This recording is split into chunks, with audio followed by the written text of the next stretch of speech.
Obviously, very excited for Luke and the opportunity that he has ahead of him, not just in this game but into the future. Just super impressed with his growth over the last year and so many different ways. I mean, obviously you guys see the stuff on the field, but his direction, his intentional leadership in the building, with the young players, old players, transfer players, high school players, defensive players. Like I remember walking into a fall camp meal and I saw him sitting with 2 or 3 defensive guys, and I began to see the things that I knew could really transpire. So just a great example of what I think is everything right in our program. Really, college football just stands for all the right things, and also in this crazy world that we're in right now with the portal and the transfers, like he's a definition of what you're looking for. I think I always tell our coaches, right, I know once in a while in this portal world, because you recruit kids in such a short window of time, that sometimes you can get surprised, but you just can't put yourself at a point to put too big a risk, right? And that's something that I think happens all the time in this business we're in now. So really, really excited for him. It's an example of what we are and what we can be. So, as far as everything else, couldn't be more excited about. We just got another good practice in today. So today is kind of like a Tuesday of game week where we got 3 practices in last week. We got 3 practices in this week. We'll get 3 practices in down at the bowl game and the walk. So almost get 3 times the level of preparation. So you got to make sure you keep it kind of fresh, crisp, clean. Today we went full pads, went a lot of early down stuff, did 2 phases of the kicking game. We'll take the day tomorrow. We're in finals week, so it's really important for our guys to have the time they need for academics. So tomorrow a little bit of everything, actually taking them to the ribeye after this. If you guys want to crash a ribeye party, they're all going to the ribeye. Got 110 of our monsters going in there. They got either a 12, 20, or a 30 ounce. I'm sure there'll be too many 30 ounces ordered, but I know the O-line, D-line especially, I announced that this morning. We're very, very excited. So kind of do some different things for them. We also have a Friday night. We got a gift suite at the country club. We'll take them over for what we normally do on our Friday night meals before our home games. They always love that meal, and then we'll tie that in with a gift suite that they get to order before the bowl game. So this week I think it's important to give them some space, give them some time, but also let them feel the reward of the bowl game. So probably some things you guys don't know. We've had a number of guys get in the portal, right, that just feel that they might have a better opportunity somewhere else. Some of those guys have afforded the opportunity to come back and play the bowl game with us. So some guys that have been with us all the way through, even though they got in the portal, Declan Dooley, Kanari Wilcher, and a couple other guys are still in the process of it. There's a couple guys that weren't here today that are on visits other places, but I just think the kids that I built relationships with, my opinion of who they are and what they are doesn't change, and I want them to be successful once they're past here. So that's really not the norm. I get it, but it's something I really believe in, giving these guys an opportunity. So I think we got a good handle on who all our guys are going to be. Obviously, Pat won't be there.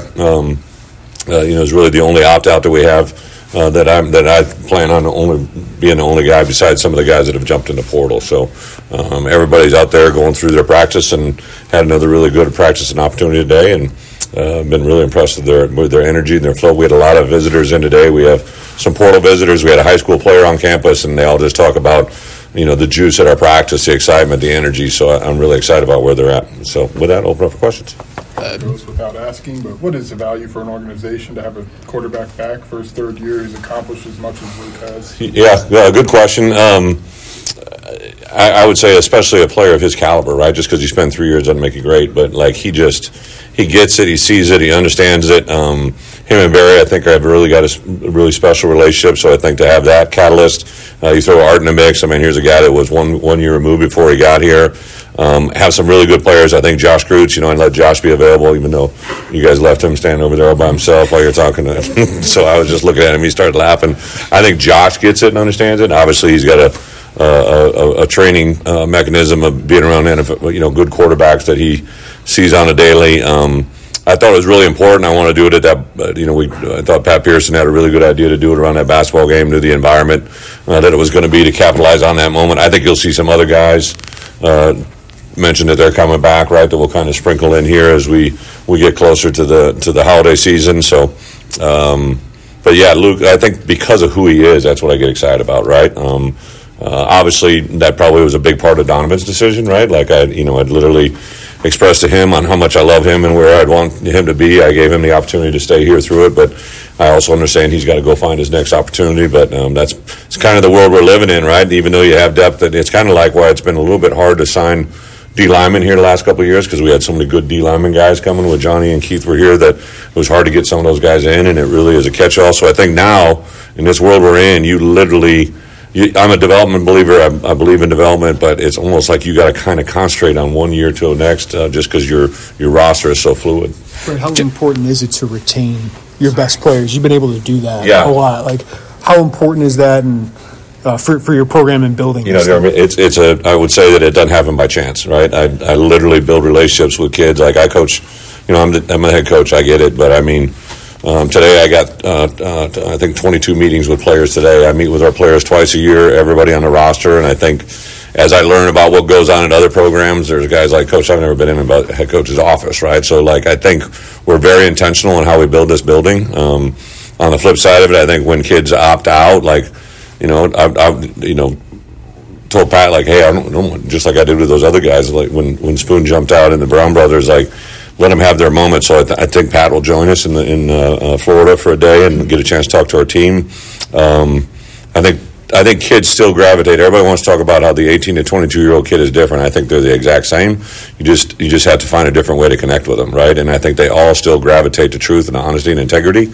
Even though we may have a conversation that isn't a lot of fun to have, it's one that need to be had. And I think that kind of plays out. And then to keep our best players, listen, I started meeting with our administration by week one, right? Like, it wasn't too hard for me to figure out who's going to be our best players coming back. And we're I think we're either first or second youngest team in Power 4 football coming back. We're all juniors and sophomores, so it was very easy for me to see if we could get Luke to come back on offense. Obviously, wide receiver, we knew we were going to have transition with Pat and Zakari, but have 3 really good returning offensive linemen, have 2 tight ends, one that didn't get to play this year, Tanner Arkin. We have a host of, I'm not even talking to, and I've had so many portal running backs reach out to me because of what we've done in the past, but I'm not even talking to a portal running back because I think our room is really, really good. And on the defense side of the ball, a key group of players coming back that really this was their first year starting that is going to be a big part. And then just a simple thing like Dylan getting banged up and having Crutsy and Malachi Hood come in. Now you know what they're capable of doing, which makes you even more excited. You got Miles Scott, Matt Cressettis, Matt Bailey, Xavier Scott, Caleb Patterson, Torrey Cox. You have 5 or 6, 7 DBs that have played a lot of really good football. That's usually the hard piece to find. So I couldn't be. And then obviously my retention of staff. Josh gave me the opportunity to do some things with their staff that I feel really good about being able to retain and keep those guys here, and it's a really fun time to be here. David, during this, which are obviously important. What's that? These bowl practices that every program loves them, but you mentioned all the sophomores and juniors coming back. Can they have more value for this particular team because you've got that huge group that will be back? Absolutely, and then just got some key guys that have been right on the cusp, that haven't had a lot of reps, but we, for really last week in particular, we did a lot of work with our 2s and 3s, kind of treated it as a bye week. Our 1s still got a lot of reps, but we really tried to develop some of those younger guys, and I think, you never know how a year from now that's going to pay off for you, right? They know that you're coaching them, building them, or breeding them. I think everybody thinks that you just practice, you get better, right? But it's how you practice, right? And I think our guys, I was told that there's some teams are in bowl practices, but kids didn't really want to be there, right? So, I try to shorten it, keep it clean, keep it crisp, reward them with some fun things, and hopefully just keep getting better. During this portal cycle or season or whatever you want to call it, do you feel like you have the resources to land some kids that can come in and make an impact for you? I do. I think, one of our big things in this time frame is just getting on it's really a difficult time. Kids are, they're literally, you could talk to them at 10 o'clock last night, and by 10 o'clock today, the schedule, their schedule may change or their opportunities may change. One of the biggest battles we fight here at Illinois is getting kids in school, right? Like there's the timing of the calendar, and then everybody goes on break here on December 25th and doesn't come back till January 10th, and that's a big time. We also have some rules within our university that really structure and restrict us getting older players. So like Zakari Franklin wanted to possibly come here 2 years ago, and we couldn't get him in because of the hours he had passed.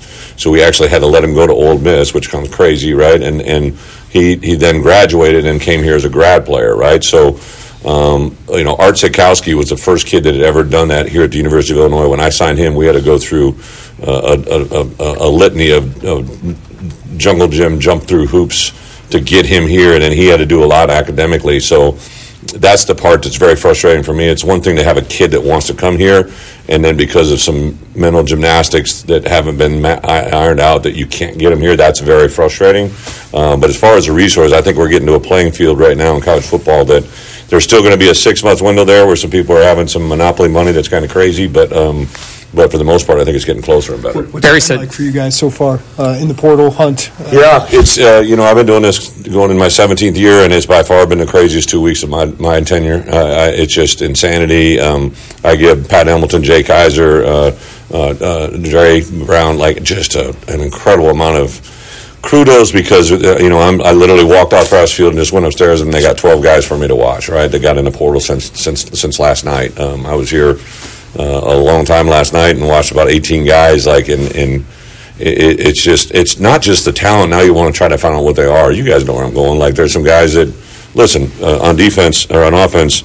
Zachary Franklin had a huge impact this year. Luke Altmaier, Melvin Priestley, J.C. Davis, some guys on the periphery that are really. And then on defense, you look at T-Rod Edwards, who's the backbone of our defense. He's a transfer 3 years ago, right? Dennis Briggs. You look at Alec Bryan and what he is and what he could be for us in the future. Just really, there's probably about a half a dozen guys on both sides of the ball each year that will dramatically impact your team, and you got to make sure they're the right kind of guy.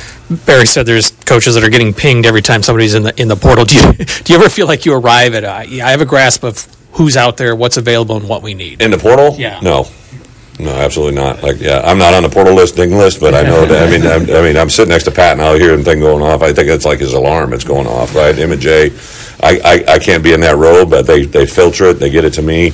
I can honestly say that probably every kid that we have come in this building, I've looked at, evaluated, and because the bottom line stops with me, right? So obviously you're going to have different opinions too. I may really like this one guy and others may not, but I kind of just say, hey, what Pat and I and the personnel department decide to do, that's what we do, and everybody moves forward. Because if you really truly wait just even an hour or two, sometimes a kid can be gone. So.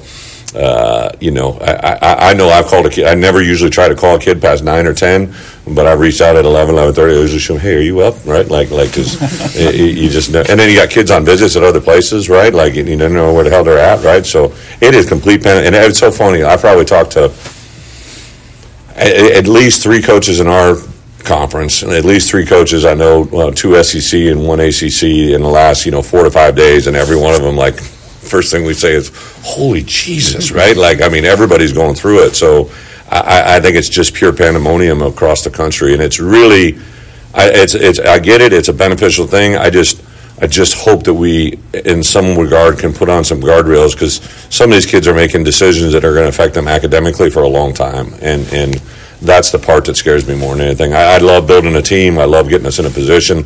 I can see how beneficial it's going to be. I love watching kids come in this building. What's really happening for us now is we're getting a lot of kids that we recruited 2-3 years ago that maybe we weren't quite sexy enough or good enough yet, and now all of a sudden they're like, oh shit, look at Illinois. These guys are doing some things, right? And even there's been 5 kids that used to be in this program that are other places that have reached out to me, and I just got to decide what we're doing there, right? So some of that stuff is a lot of fun to sort through. Oh, good.